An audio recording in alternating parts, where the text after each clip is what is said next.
Hey, what's going on, everybody? It's Chris. I'm glad you're here. I'm excited about this one. It's Miami Hurricanes versus the Lsu Tigers using the 2020 rosters here in this simulation. And I've got something new for you guys. You guys have seen these in the past. We've done other schools. We've done other matchups for Miami. And again, we're just doing this to take a look at other schools. LSU is not on the schedule, but maybe they face in a bowl game. It's also a look at the defending national champions. Kind of a new look. A lot of key returners. We'll get to that in a second. But what I'm going to do right now, guys, drop a like, because what I'm going to do is if this gets 50 likes, you're going to see the second quarter. Before, I've only been showing you guys the first quarter of these games, but I've been listening to your comments. It sounds like you guys want more of the action, so that's what I'm going to do. 50 likes on this video, you're immediately going to get the second quarter, and hopefully you see the whole game, but if not, that's fine too. If you guys only want to see a quarter of action, that's good as well. Again, here's LSU Tigers, the Miami Hurricanes. You got Trey Palmer back here. He's looking like the number 3 receiver for the Tigers. I'm excited to see what happens. Again, obviously things didn't go well for Miami when they played LSU a couple years ago.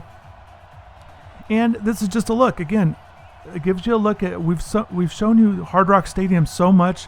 This is a look at a new stadium, Tiger Stadium. You're getting the good graphics here. And I'm very curious to see how it goes. And if you're an LSU fan, shout out to you guys. What I've done with your roster, I've added in the freshmen. You're going to see Eric Gilbert in here. Eli Ricks, top corner, you're going to see him. DJ Ojolari's on the squad, but I don't know how much action he'll get. And same way with Max Johnson. But anyways, here's Miles Brennan. LSU's certainly excited about him. And Miami's got a new quarterback as well with De'Aaron King. You guys have seen a lot of him either in videos, his workout videos. You got to check out InsideTheU.com for all the information on De'Aaron King. And also all the videos that the guys have been posting. De'Aaron pretty much every week has been posting workout videos either in Houston or South Florida. So just staying sharp. And but yeah, here's a look at the Miami defense. LSU's getting the ball first. That's a big stop by Bradley Jennings Jr. Again, just giving him a look in here. Obviously, he's got some work to do, getting healthy and things like that. Sam Brooks looks to be ahead of him based on what he did. But this is a good way to look at Bradley Jennings.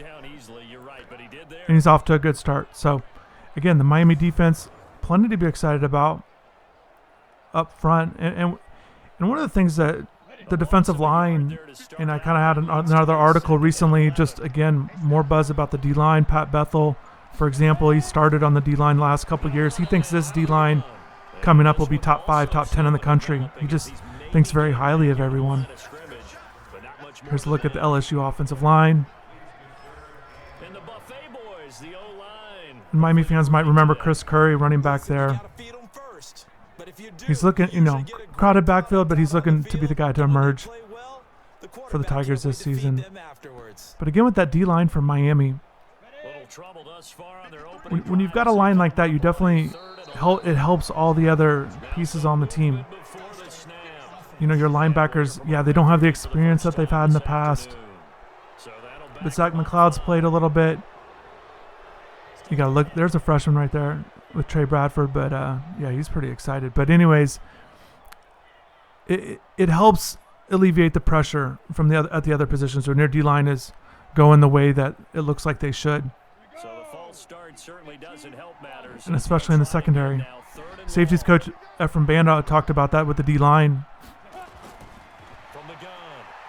He said, there's John Ford with the D-line. Cue up the D-line. There it is right there. That's a good play by John Ford. He's a player that potentially could have one of those breakout senior years.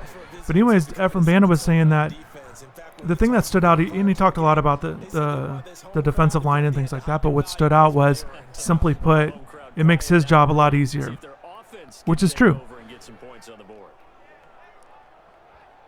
And it's going to make the safeties and corners can play a little bit more free because they don't have to, essentially, if everything's working right, they're not going to have to stay on their guys a lot. And maybe you guys are college football fans. You're just checking on this out if you're not a Miami fan or LSU, and maybe you're hearing some of the buzz with Miami and wondering what that's all about coming off a 6-7 season. There's a nice move right there. Mike Harley. He's another guy you've seen a lot of workout videos.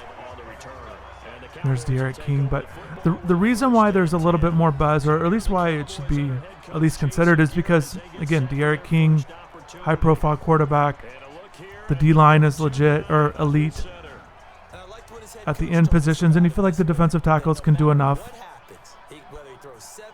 and be productive. But when you've got those positions, that's why you're feeling like, okay, Miami can do something this year.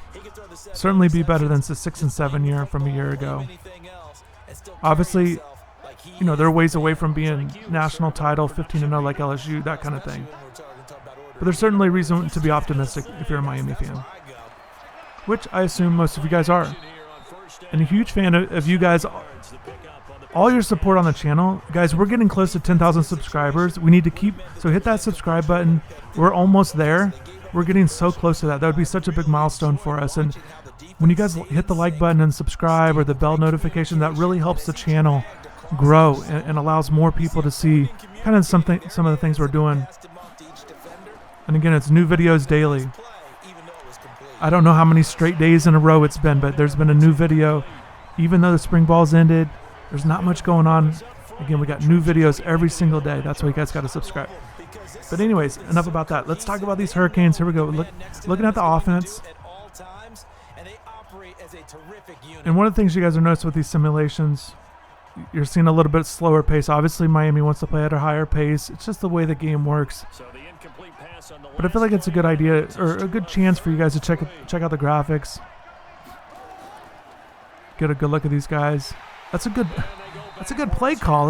Need a little bit more speed getting out to that corner, but yeah, it's a tough play.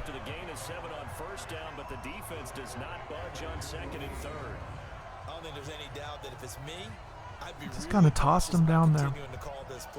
And again, LSU is going to be an interesting team. Just obviously a lot of premier talent last year,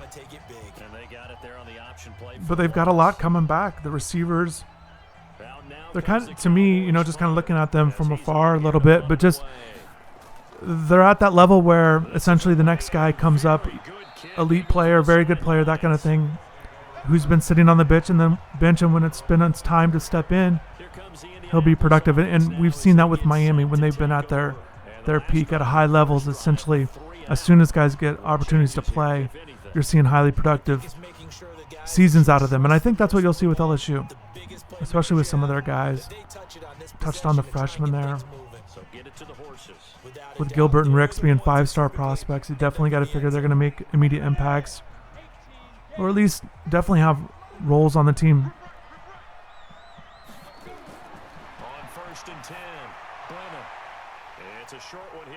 They're right on cue. That's Gilbert right there, number 2. And Brennan's going to be an interesting one to watch. You know, obviously with Joe Burrow, with what he did, but it'll be interesting with what Brendan's going to do.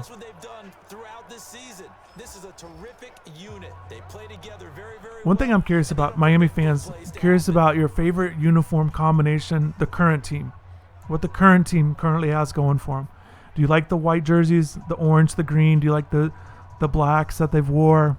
The parley, you know, the green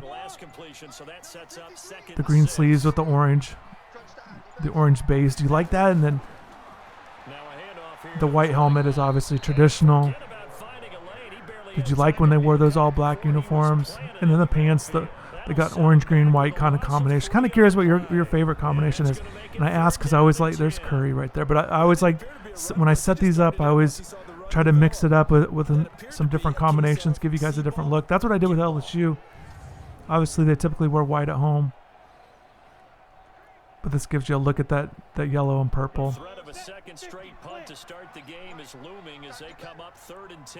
So both teams knotted in a scoreless tie here. Miami defense looking good, forcing another punt. That's good to see.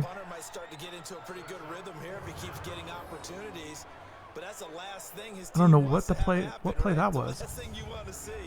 Your punter feeling pretty good because he's out there all the time. Yeah, first quarter only. Call it 46 yards on the punt, just a single yard on the. I think you guys saw this. That's going to be a punt return there. A little bit of a pause on the video there, but anyways, Miami's taking over. 3 minutes left. Only missed a few seconds. Just that punt that's all that happens. I'm curious. Miami needs to move the ball here. They've got some playmakers. Cameron Harris at running back. They got the receivers. You know, we kind of talked about, I feel like in the offseason, we talked so much about D. Wiggins, you know, what I think he can do next year, the speed, the length, you know, things like that. I think he's got a chance. Jeremiah Payton, again, I think even as a fourth receiver, looks like, I think he'll be involved in the offense. As a redshirt freshman, he can make plays. We've talked about Mark Pope. Again, a guy with ability. You're seeing him kind of maybe taking that next step, you know, just a talented guy that could be taking that next step. And with that being said, I think sometimes Mike Harley gets overlooked a little bit. And it's not that he was, you know, that he's this clear-cut number one receiver. You know, obviously,